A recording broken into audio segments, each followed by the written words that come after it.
Hey guys, my name is Gabby. Welcome back to my channel, and today I'm going to be filming my top favorite best books I've read in 2017. I want to apologize in advance because it's like raining really fucking hard outside of my window right now, so if you hear like rain or something weird, then that's what that is. Well, so far this year I've read like I believe around 110 books. So I narrowed it down to my top 15. I did have some honorable mentions that almost made my list that I also really loved that I just wanted to mention. So that's gonna be Lies She Told by Kate Houlihan, The Gentleman's Guide to Vice and Virtue, Mudvayne by Tarryn Fisher, A List of Cages by Robin Rowe, BearTown by Frederick Buckman, The Silence of the Lambs by Thomas Harris, Emma in the Night by Wendy Walker, The Layover by Roe Horvath, Into the Water by Paula Hawkins, Broken, and P.S. I Like You by Casey West. Those are all of just some of my honorable mentions of books that I really enjoyed, but they didn't quite make it into my top 15 favorites of the year. Let's just jump into my top 15. Woo! So I'm gonna be starting off at number 15 and then working my way down to the number one. So starting off at number 15 is From This Moment by Melanie Harlow. This is a new adult romance that follows Hannah and Wes. Hannah was married to this guy named Drew, and he was a doctor, and he died of a heart attack randomly at the age of like 34. Then Wes is Drew's twin brother, who's also a doctor. Now he's returning home after years of being away like overseas. Like I believe it said he's been in Africa or something doing some doctor things. Hannah and Drew had a daughter, Abby, who's 5 years old. So now this is basically the story about how Wes is coming home and he's coming back into their lives, and it's like really difficult for Hannah to be around Wes because he's her, dead husband's identical twin brother, and it's even harder for her 5-year-old daughter to see this guy who looks exactly like her dad. It's such a heartbreaking and beautiful love story, and it's like about a second chance at love. Hannah and Wes are just like so fucking cute. It's just a really adorable, precious love story. Number 14 on my list is Full Tilt by Emma Scott. This is another new adult romance that follows Jonah and Casey. Casey is the lead guitarist in this up-and-coming band on the brink of becoming super successful. Jonah is their driver, and we find out from his point of view really early on in the story that he actually is suffering from this heart condition that's probably going to kill him within the next year. The best way to describe this is it's like the new adult version of The Fault in Our Stars, because there's this really beautiful love story forming, but there's this looming death kind of like hanging over the two characters that is going to come, but it's just like it's still so devastating when it does, and it's such a fucking beautiful story. Really shipped Jonah and Casey. Like, they were so cute. They just had so much chemistry, and their story was just so beautiful. And yeah, the ending of this made me emotional as fuck. Number 13 on my list is Her Every Fear by Peter Swanson. This is an adult thriller who follows this woman named Kate who lives in London, but she decides to swap apartments with her cousin who lives in Boston because he basically gets a job transfer to London, so he asks her if she would mind swapping apartments for 6 months, and she gets to come live in America. The very first night she's there, the police find a murdered woman in the apartment next door to his. Her cousin becomes a suspect in the murder case because he just fled the country like the night that a woman next door was murdered, so it's like super suspicious and instantly kicks off this amazing mystery right away. This story is just so intense and fast-paced, and all these characters are so fucked up in their own ways, but they're also really like interesting, and I was particularly interested in Corbin, like her cousin's point of view chapters. His chapters were so intriguing and like really just kept the story going. Peter Swanson is able to craft a mystery so well, and he's able to like change point of views like really well, and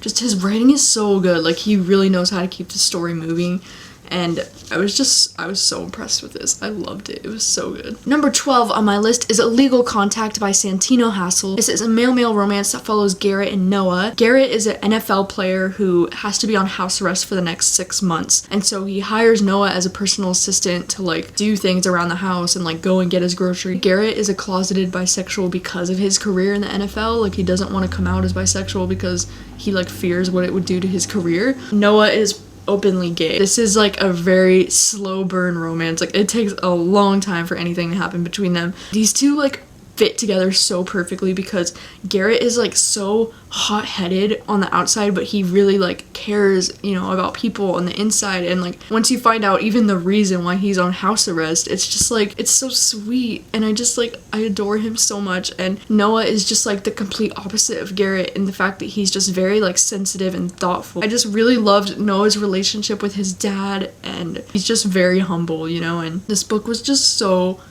cute. Garrett and Noah are the OTP. Number 11 on my list is Egomaniac by Vi Keeland. This is a new adult romance that follows Drew and Emery, and Drew is a divorce attorney and Emery is a marriage counselor. They meet in a really hilarious way, and I love the fact that their jobs kind of like contradict each other because he's trying to deal with like the aftermath of divorced couples and she's trying to save marriages before they get divorced, and they're working within the same office space, so it's just really entertaining. And there's a plot twist with Drew's character about halfway through the book that just made me swoon and fall in love with him even more as a character and just have so much more respect for him. Kind of reminds me of like The Hating Game in that way, so if you liked The Hating Game, then I'm pretty sure you would love this too. It has that same like office romance vibe where there's like a lot of tension and there's just like it was just so good. It was so fucking good. I loved it. Number 10 on my list is The Hate You Give by Angie Thomas. This is a young adult book that follows this girl named Star who witnesses one of her best friends getting murdered by the police when he didn't do anything wrong. This book is inspired by the Black Lives Matter movement, a very real and scary representation of what's happening in America today, and that's why I think this book is so important and so relevant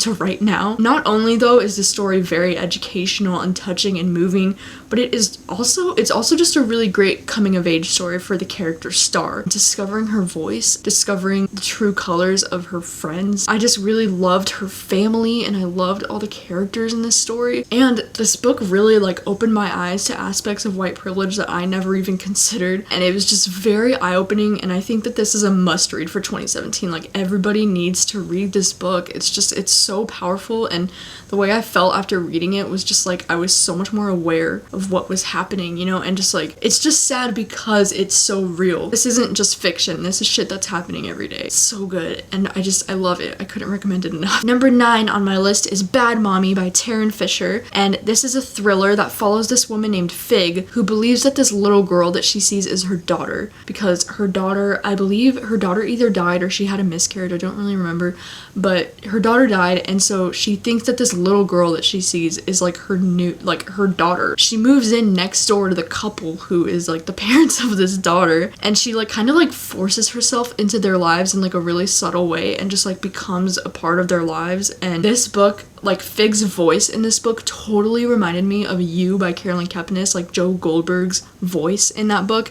It was very like similar to that, and I loved this book because of that. I really love characters that are so fucked up and like these unreliable narrators, and like you don't really know where it's going and who you can trust, and it was just so perfect in that way. And in this story we get 3 different point of views, and they're all so surprising and different and fresh. The story is just very addicting. Like once I got into Fig's head, I just had to know where it was going, and the ending is fucking iconic and so different from anything I've ever read, and I was blown away. And this was my first Tarryn Fisher book, and I loved it. It was so great. Number 8 on my list is Behind Her Eyes by Sarah Pinborough. This is an adult thriller that follows this woman named Elyse who gets involved with this married couple. I think you're seeing quite a trend here. She gets involved with this married couple named David and Adele. What happens is she gets romantically involved with this guy named David when she's like in a bar, and she doesn't realize that that's like her new boss. And then she meets this woman named Dell like somewhere, and she doesn't realize at the time that that's David's wife, and so she becomes friends with Adele, and then she's like working with David and sleeping with David, and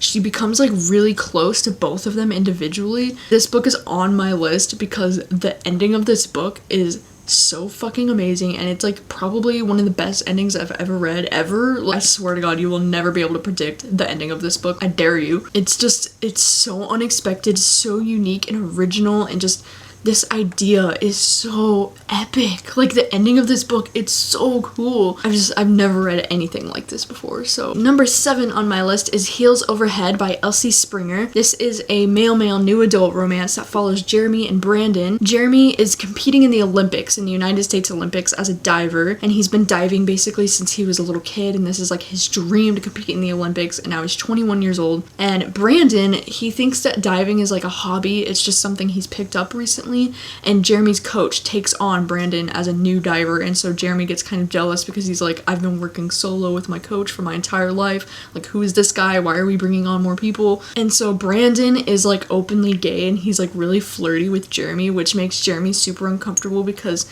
even though he is kind of a closeted gay, like Jeremy doesn't even know that he's gay yet. Like he's so like unaware of his own emotions, and he comes from this really homophobic family who's just like shut down anything like that, and they always tell him like diving is a gay sport, and they like mock him and make fun of him, and it's just really fucking sad. Really like slow burn romance of, you know, Jeremy and Brandon like opening up to each other more as they're diving together like every single day, and Jeremy coming out of the closet more and more every day and being more comfortable with who he is. It's a really fucking gorgeous love story, and I loved reading about like the Olympics and the diving. It was all so much fun, and I loved Jeremy and Brandon. They were just so cute and so precious, and they just deserve to be happy. Number 6 on my list is Atheists Who Kneel and Pray by Tarryn Fisher. This is a new adult romance that follows Yara, who's this British bartender living in Seattle, and David, who is a musician who's like looking for his muse. Tarryn Fisher's writing is so gorgeous. I mean, her characters just have this like, I don't give a fuck attitude about them that I just really like love. Her writing style is just so gorgeous, and it's not something I can really like put into words what I like so much about it, but I love it. Tarryn's writing just has a way of making the ordinary things feel extraordinary, and I just really love this title and what it means for the story. I mean, it might sound from this title like this book is about religion, but it's really not. I love it. Alright, getting into the top 5. Woo! Top 5. So number 5 on my list is The Gravity of Us by Brittainy C. Cherry. It's the 4th book in a series, but it can be read as a standalone. This is a new adult romance. Shocking, I know. Graham is a best-selling author,